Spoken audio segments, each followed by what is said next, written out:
आंबेडकरी चळवळीमधील एका तरुणीला जेट इंडिया कॉलेजच्या स्टाफकडून जातीवाचक शिवीगाळ करत मारहाण केल्याचा आरोप।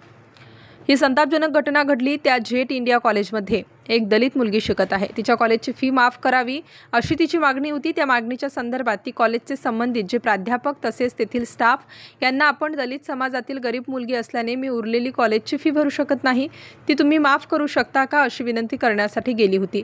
कॉलेज प्रशासनाने तिने केलेल्या विनंतीस नकार दिला। त्यानंतर ती मुलगी तिथून निघून जात असताना ती नोटीस बोर्डवरील फोटो मोबाईल फोनमध्ये काढत असताना तेथील जेट इंडिया कॉलेजमधील एक महिला स्टाफ तिच्या अंगावरती धावून येऊन कानाखाली मारली व तिचा फोन जबरदस्ती चोरण्याचा प्रयत्न त्या स्टाफ महिलेने केला।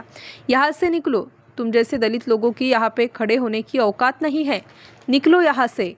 तिला आम्ही बोललो की आम्हाला इथून तुम्ही का हकलवताय, तर ती महिला म्हणाली मेरे से बात करनी है तो तू हिंदी में ही बात करनी पड़ेगी असे बोलून आम्हाला मराठीमध्ये बोलायचं नाही, हिंदीमध्येच बोलायचं असे बोलून अंगावरती धावून आली असा आरोपही सदर तरुणीने केला आहे।